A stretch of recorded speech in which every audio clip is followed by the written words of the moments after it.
1985년 미국 캔자스주 윈필드 블루그래스 뮤직 페스티벌. Uncomplicated, unhurried, calm days of peace and music. Friday, August 15th, you'll hear stars such as Joan Baez, Arlo Guthrie, Tim Hardin, Richie Havens, Ravi Shankar, and many others. Saturday, August 16th, Canned Heat. Creedence Clearwater Revival, Grateful Dead.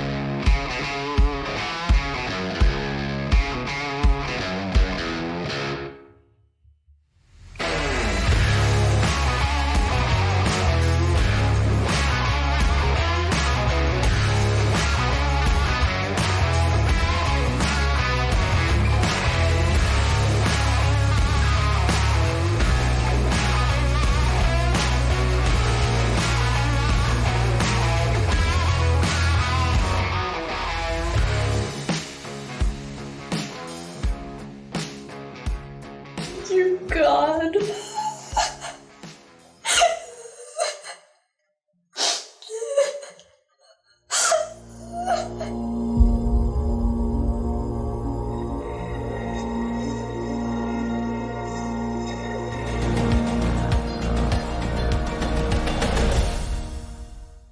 이번 사건의 충격적인 결말과 밝혀지지 않았던 사실들이 공개되는 비하인드 스토리까지 끝까지 시청 부탁드립니다.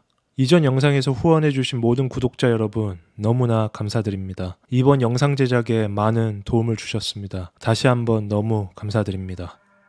1951년 미저리주 세인트루이스에서 태어난 군인 집안에서 자란 마크는 성격이 매우 화통하고 외향적인 사람이었지만 어릴 적부터 공군이었던 아버지의 직업 탓에 한 곳에 정착하지 못하고 미국의 여러 주들을 돌아다녔고 그렇게 딱히 자신에게 양식처를 주는 진정한 의미의 집은 없었던 사람이었다. 1962년생 마크와 같은 미저리주 스프링필드에서 태어난 다이앤은 매우 종교적 색채가 짙었던 기독교 가정에서 자랐으며 성격은 매우 내성적이고 부끄러움이 많았던 사람이었다. 하지만 어릴 적부터 음악과 그림의 소질이 뛰어나 자신이 다니던 교회의 성가대에서 항상 대표로 나와 찬송을 부르곤 하던 사람이었다. 그 둘은 다이앤이 대학 1학년생일 때 캔자스주에 위치한 윈필드에서 열린 블루그래스 뮤직 페스티벌에서 첫 만남을 갖게 되고 음악이라는 공통점으로 만난 그 둘은 스파크가 튀듯 교제한 지 1년도 채 되지 않은 1985년 12월 28일 캔자스주에서 결혼하게 된다. 참고로 마크는 아내 다이앤보다 11살이 많았다. 그렇게 그들은 결혼 1년 후 1986년에 장남 숀을 출산하게 되고 그 이듬해부터 새 가족은 다이앤의 고향이었던 미저리주의 스프링필드로 정착해 살게 된다. 26년 후 2012년 미저리주 스프링필드 다이앤과 마크는 86년에 장남 숀을 출산한 후 그 이후 새 아이를 더 출산하여 화목한 가정을 꾸리고 있었는데 그들은 2012년 당시 장남 26세 숀, 둘째 24세 사라, 셋째 22세 레이첼, 그리고 막둥이 9세 브리아나를 양육하고 있었다. 그리고 세 자녀들 중 셋째 레이첼만 빼고는 모두 학습장애가 있었던 아이들이었는데 장남 숀은 특히 자폐 성향이 강한 아이였고 둘째 사라 역시 대학 4학년 졸업반이었지만 따로 사회 친구들과의 교류를 매우 힘들어했던 아이였다. 막내였던 9세 브리아나 역시 지능에는 아무런 문제가 없었지만 그녀 역시 또래의 다른 친구들보다 학습 능력이 매우 떨어졌다. 그나마 이 중 셋째 레이첼만이 가장 똑똑하고 예술적이고 신앙이 깊은 마크와 다이앤에게는 가장 믿음직스러운 딸이기도 자랑스러운 딸이기도 했다. 참고로 레이첼은 그 당시 다니던 미저리 주립대학 2학년에 재학 중이었는데 모든 학기 수업에 A+를 받기도 한 장학생이었다.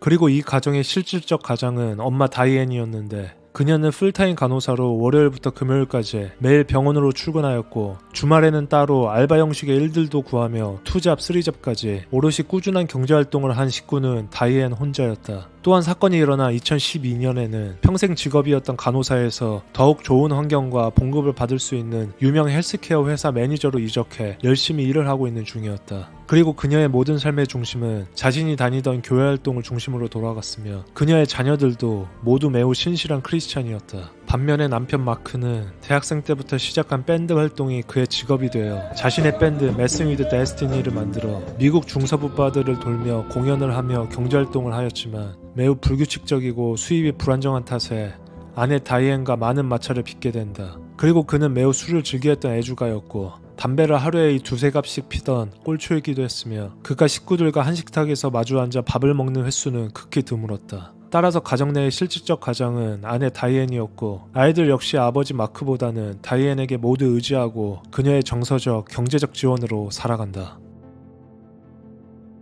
2012년 4월 7일 장남 숀의 페이스북에 아버지 마크에 대한 관찰 형식의 글이 올라온다. 아버지가 며칠 전부터 잘 걷지도 못하고 운전할 때마다 자꾸 지그재그로 가시고 평소보다 엄청 길게 잠을 주무시고 말도 어눌해지신다. 아빠가 뭔가 큰 휴식이 필요해 보인다. 2012년 4월 8일 일요일 부활절. 엄마 다이앤은 평소처럼 교회에서 부활절 예배를 드리고 집으로 돌아오는데 남편 마크의 차가 파킹되어 있는 것을 확인한다. 평소에는 항상 동네 근처 바에서 공연 준비를 하거나 술을 마셨던 남편 마크가 웬일인지 오늘은 집안에 있는 것을 확인하고 다이앤은 반가운 마음에 침실로 들어가 인사를 하려 방으로 들어가 본다. 하지만 마크는 침대에 대자로 엎드려 누워 있었고 아무런 의식 없이 입에는 피가 묻어있는 상태로 쓰러져 있었다. 그 장면을 본 다이앤은 그 즉시 911로 신고 전화를 한다. 하지만 이미 마크는 사망해 있었고 그를 검시한 의사는 그에게 따로 뚜렷한 타살의 혐의점이나 의심스러운 점은 발견하지 못하고 아내 다이앤의 진술을 듣고 그가 평소에 잦은 음주 습관과 불규칙한 식사 습관, 흡연의 양을 고려해 그의 사망 원인을 돌연사로 규정짓게 된다. 그리고 사망한 지 하루도 되지 않아 다이앤은 마크의 사체를 부검하지 않고 바로 화장하기를 원해 화장 절차를 밟게 된다. 그리고 정확히 5개월 후 2012년 9월 2일 아빠 마크의 사망으로 받은 사망보험금으로 예전보다 더 큰 집으로 이사를 오게 된 다이앤 가족은 아버지의 부재에도 별다른 부침 없이 행복한 나날을 보낸다. 그러던 어느 날 교회에 성가대 연습을 마치고 집으로 돌아온 다이앤이 장남 숀이 그의 방 침대에 엎드려 아무런 신체 반응이 없는 것을 발견하고 즉시 911로 전화를 걸게 된다. 아버지 마크와 마찬가지로 숀은 이미 사망한 상태였고 그를 검시한 의사는 엄마 다이앤이 설명해준 평소에 자폐 성향이 강했던 숀이 자주 간질 발작을 일으킨 점 그리고 간질약과 여러 정신병 약을 자주 복용했던 점을 토대로 그의 죽음 역시 돌연사로 결론 내리게 된다. 물론 그의 사체도 검시가 완료된 다음날 바로 화장하게 된다. 2012년 12월 둘째 사라는 프랑스어 전공으로 미저리 주립대학을 졸업. 하지만 졸업 후에도 그녀는 집안에 갇혀 사회로 나갈 생각을 하지 않는다. 엄마 다이앤은 사라에게 사회에 나가 취직을 하고 집안의 경제적 보탬이 되어주었으면 하는 바람을 비추지만 사라 그녀는 엄마와의 대화를 거부한다. 그리고 다시 6개월 후 2013년 6월 다이앤의 집. 어느 날 밤 911로 다급한 신고 전화가 한 통 오는데 그것은 엄마 다이앤이 자신의 딸 사라가 엄청난 고통으로 죽어가고 있다며 빠르게 구급차를 보내달라는 내용의 통화였다. 그리고 그렇게 바로 중환자실로 이송된 사라가 생사를 다툴 무렵 이 소식을 들은 주변에 있던 이웃들은 이때부터 이 집안에 뭔가 수상한 점을 느끼게 된다. 그리고 마침 다이앤이 다녔던 교회의 담임 목사는 이 소식을 듣자마자 평소 엄마 다이앤의 기도 소리를 들은 것이 생각이 나 경찰에 한 통의 전화를 넣는다. 그리고 기적적으로 중환자실에서 수술을 받던 사라는 단 며칠 만에 의식을 되찾고 회복기에 접어들게 된다. 하지만 이 시점에 사라가 중환자실에 있음에도 불구하고 다이앤은 그녀에게 무척 무심한 태도를 보였는데 기적적으로 상태가 호전된 사라를 보고 예전에 계획했던 여름 휴가를 다른 딸들과 꼭 가야 한다며 당시 사라를 간호했던 간호사에게 자신의 여행 계획을 전했다는 것이 그 당시 간호사의 주장이다. 며칠 후 사라를 담당했던 의사는 조심스럽게 아마 아버지 마크, 아들 숀, 그리고 딸 사라 이 세 사람 모두는 아마 마시지 말아야 할 어떠한 독극물에 감염되었을 확률이 높다라고 추정하며 경찰에게 언급한다. 하지만 그때는 이미 마크와 숀의 사체는 이미 화장한 이후였고 사라도 아직 회복이 불안정한 상태여서 몸 안에 직접 증거를 찾기에는 어려워 보였다. 하지만 운이 좋게도 장남 숀의 사체를 부검한 검시소에서 숀의 일부의 신체 조직을 보관하고 있었고 이 점 때문에 아직 사망하지 않은 사라의 몸에서 채취한 미상의 독극물 증거와 숀의 조직에서 채취한 증거를 서로 대조할 수 있었다. 그 직후 사라의 사고 경위를 파악하기 위해 다이앤을 경찰 취조실로 출두해달라는 요청을 하게 되고 이에 그녀는 매우 호의적으로 그 요청에 응하게 된다. Is it stout? Stouty. Stouty? Okay. Well, again, Miss Stouty, I appreciate you being willing to come down and speak with us. We're very helpful on your part. I'm trying to be. All right. Don't know what I can tell you. Well, okay. Well, that's what we're gonna try and get figured out. Obviously, like I told you at the house, we got the call about Sarah, and and her condition, but you say she's doing better? Yeah. Okay. When did all this come about? 경찰로 매우 호의적으로 출두한 다이앤은 자신의 딸인 사라는 평소에도 자해의 빈도가 높았으며 아마도 그녀 스스로가 무엇을 마신 것 같다며 경찰에 진술한다. 경찰은 그럼 사라가 어떤 것을 마신 것 같냐고 추측이 되냐고 묻자 그녀는 아마 우리 집 차고에 있던 부동액을 마신 것은 아닌지 의심된다며 진술한다. 참고로 무강무치의 부동액은 마시자마자 즉시 효과가 나타나는 것이 아닌 며칠에 걸쳐 사람을 파괴해 사망까지 일으키게 할 수 있는 사람에게는 치명적인 독극물이다. 그리고 실제로 이때 이미 경찰들은 숀과 사라의 체내에서 모두 에틸렌 글리콜이라는 유기 화합물이 검출된 사실을 알고 있었고 이 에틸렌 글리콜은 주로 자동차 부동액의 주요 성분으로 그들이 모두 부동액을 마셨을 것이라는 다이앤의 진술을 신빙성 높게 받아들인다. 하지만 이 부동액을 그들이 직접 자신들이 마신 것인지 다이앤이 그들에게 마시게 한 것인지 정확한 상황을 알 수는 없었다. 그러기에 그녀를 신문하던 경찰관은 그녀를 더욱더 압박하기 시작하고 그녀는 경찰관의 노련한 압박에 그 3명은 모두 자신의 의지들로 아마 부동액을 섭취했을 가능성이 있고 결정적으로 직접 그들 모두 다이앤 자신에게 부동액을 실제로 마셨던 사실들을 털어놓았다고 진술한다. 즉 그녀의 진술에 따르면 그 3명 모두 자신들 스스로 자신의 처지를 비관해 부동액을 따서 마셨다는 이야기가 된다. 하지만 Did you ever have any suspicion with Mark's death?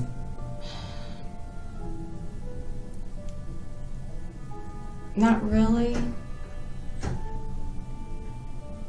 I wouldn't call it suspicion. I was not surprised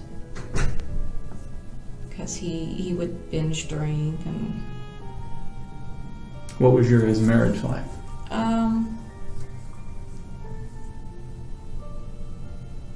how can I say this? We were still married, but it was not what you call a good marriage. Mm-hmm.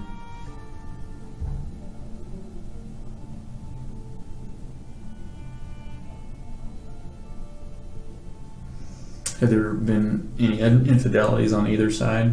He had. He had.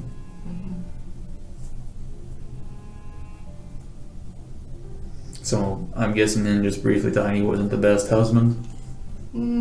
Probably not. Okay. Not to society, no. What do you mean by that, not to society? Well, he was running around and he would drink and smoke pot and So he wasn't a very good guy, is what you're saying? Yeah. I know, I've had friends who told me I should kick him out, but I couldn't find myself kicking him out. Why not? I was afraid he'd kill himself. Why is that though? Why would he kill himself? Oh, he was bipolar too.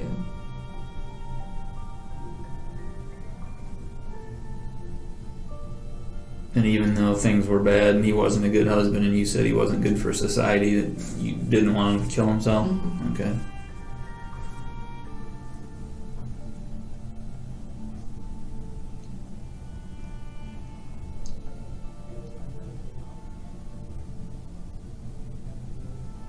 Yeah. Even with all his faults, I still loved him. Okay. And Sean, any reason for anybody to want to harm Sean? Can't think of that. No. Sarah's a difficult child to deal with. I understand.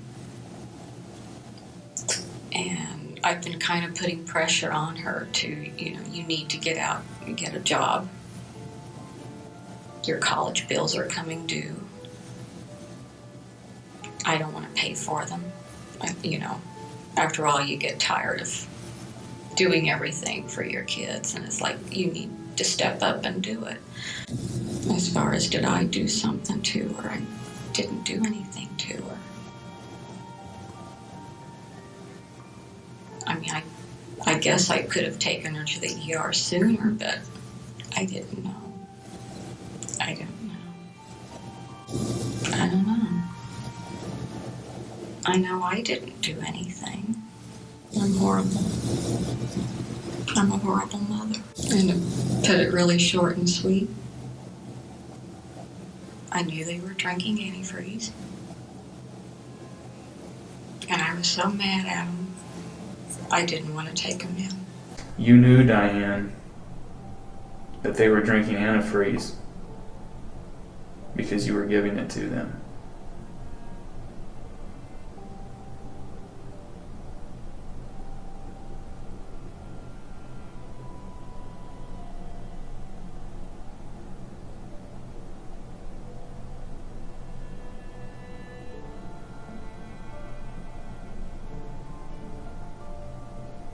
I didn't know what else to do.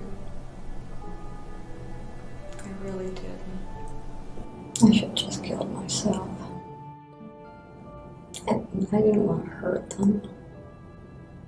I didn't want to hurt them. When did you start with Mark? I didn't. I don't think I did it on Mark. Diane,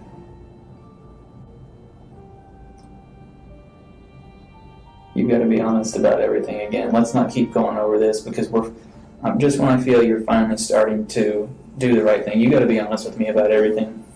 When did you start with Mark? A couple of days before. Okay. Finally got, like, before Sean passed and before Sarah got to the point that she was. Maybe a couple of days. And what were you putting it in? Coca-Cola. What else? I think that was it.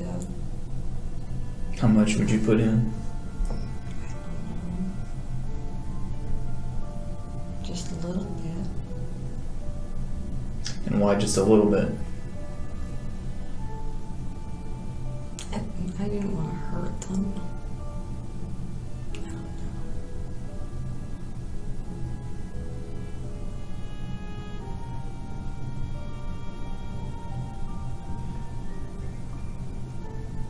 I didn't want to hurt them.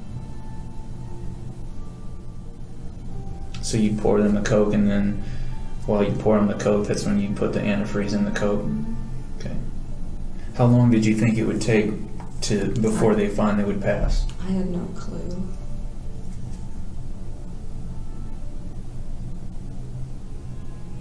When they weren't passing right away, did you eventually start to give them more and more?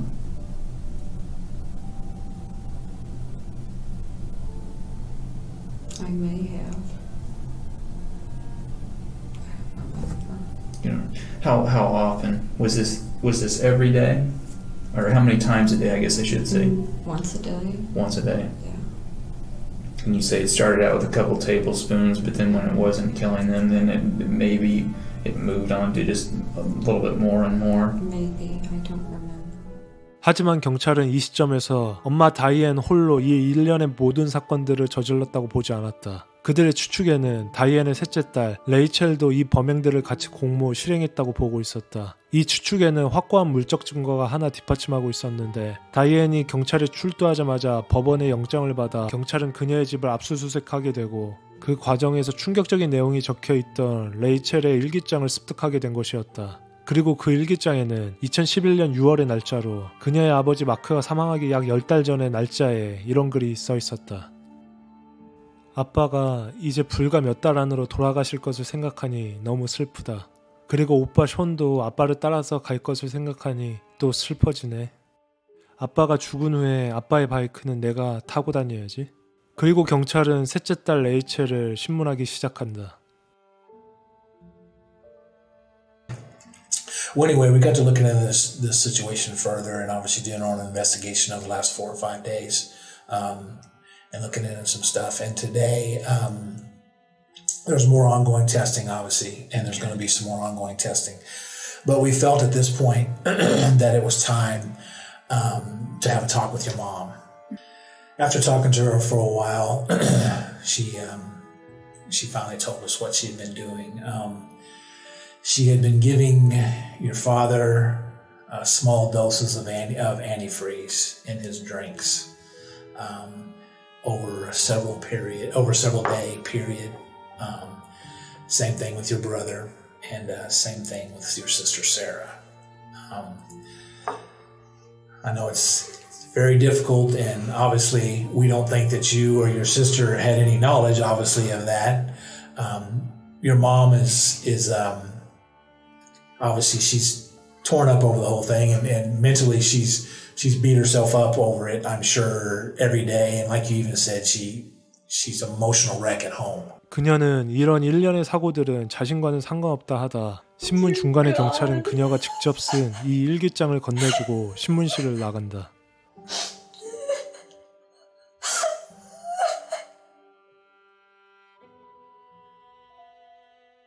결국 레이첼은 모든 걸 자백하게 되는데 자신의 엄마인 다이앤이 어느 날 자신 방에 들어와 아버지와 다른 가족들을 없애는 방법을 한번 같이 강구해보자고 이야기했으며 레이첼 자신이 이 부동액으로 일을 치르면 어떻겠냐고 엄마 다이앤에게 알려줬다 한다. 그리고 레이첼 그녀가 부동액을 생각할 수 있었던 것은 자신이 다녔던 미저리 주립대학 도서관 한 컴퓨터 안에서 며칠 동안 검색하고 공부한 자료들의 도출이었기 때문이다. 부동액 살인이야말로 증거를 남기기 힘든 사람을 서서히 죽여나갈 수 있는 방법 중 하나이기 때문이었다. 그리고 이 모든 말도 안 되는 짓들을 벌인 원인에는 다이앤은 자신과 레이첼을 뺀 나머지 가족들의 이기심이라고 이야기한다. 특히 남편 마크는 결혼 이후 자신과 아이들을 소홀히 대했고 경제적인 도움에는 형편없었으며 자신이 가장 싫어했던 술과 담배를 달고 살았고 우리 가족들이 우러러보는 아버지의 모습은 아니었기에 마크와의 결혼 생활이 매우 불행했다며 표현한다. 그리고 셋째 딸 레이첼의 신문 과정에서도 레이첼은 자신의 아버지가 평소 자신의 학비를 대주는 것에 많은 불만을 가지고 부담스러워했다며 그 점이 자신에게 매우 마음에 안 들었다 진술한다. 그리고 엄마 다이앤은 심한 자폐를 겪고 있었던 장남 쇼는 과거 때부터 자신의 삶을 불행하게 했고 그 아이의 장애 때문에 모든 것이 부담으로 다가왔다고 고백한다. 다이앤은 또 둘째 딸이었던 사라에게 그런 짓을 행할 이유에는 경제적 부담이 컸다고 이야기하며 그리고 사라에게는 많은 학자금 대출의 빚이 남아있었기에 그 빚을 오롯이 감당해야 하는 사람은 엄마 다이앤 그녀 자신이라고 생각했고 그 점이 자신을 너무 불행하게 만들었다고 진술한다. 그렇게 다이앤은 이 모든 문제들을 간단하게 풀 방법으로 그들을 사망케 하는 것이 최고의 방법이라 생각한 것이다. 그렇게 그들은 신문 과정이 끝난 직후 바로 구속되고 재판이 시작된다. 그리고 재판이 시작된 지 약 2년 후 셋째 딸 레이첼은 2015년 5월 양형 거래를 받아들여 3명에 대한 2급 살인죄만이 적용되어 40년을 살아야 가석방이 주어지는 무기징역을 선고받는다. 그리고 다시 약 7개월 후 2016년 1월 엄마 다이앤은 2건의 살인죄와 1건의 살인 미수죄로 가석방 없는 무기징역을 선고받는다. 비하인드 스토리. What if they told me that you knew about him as well? I guess. Okay, that's understandable. Did you know about their plans to hurt them? Yeah, You did?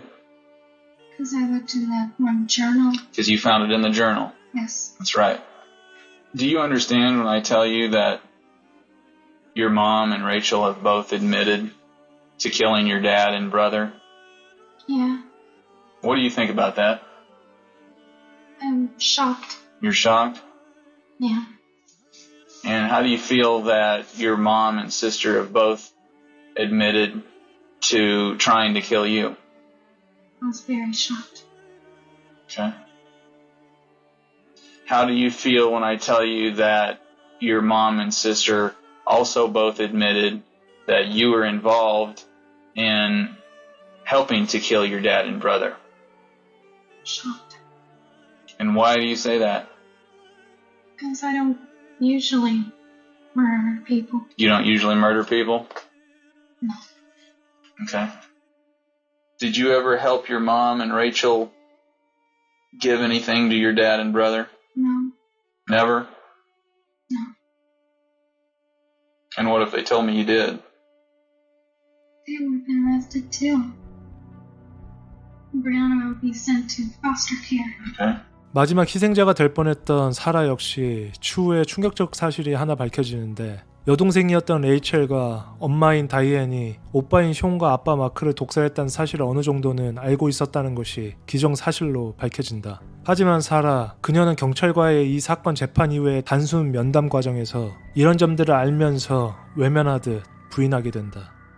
그리고 마지막으로 재판 당시 13살이었던 막내 브리아나는 그 후 위탁보호 명령이 떨어져 다른 가정 안에서 건강하게 자라고 있다고 하며 가명을 만들어 지내고 있다고 한다. 그리고 약간 기이한 점이 또 하나 발견되는데 막내 브리아나가 2013년 6월 둘째 언니 사라가 구급차에 실려간 직후 브리아나가 직접 적었던 꼬깃꼬깃한 메모 하나가 발견되는데 그 메모에는 오로지 우리 가정 내에서 조용한 사람들만이 남아버렸다. 엄마, 레이첼 언니, 그리고 나. 그리고 충격적이게도 막내 브리아나 역시 그 엄마 다이앤과 셋째 언니 레이첼의 둘째 언니 사라 다음의 타겟이었다. But you guys didn't have any plan to do anything to Brianna? That was never discussed? Or was she next? I'd rather her just go to somebody else. You just want her to go to somebody else? You guys didn't talk about killing her? No? Rachel?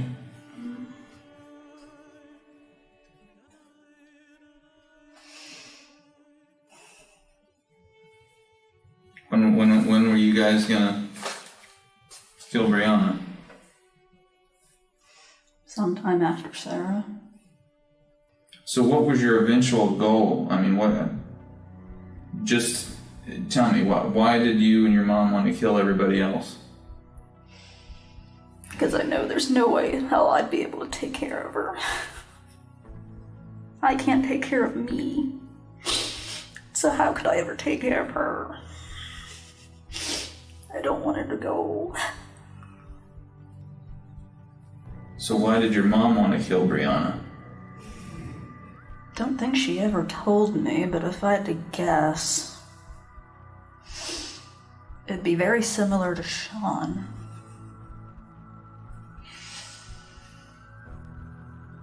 And that was? That she was a burden. A burden? Okay.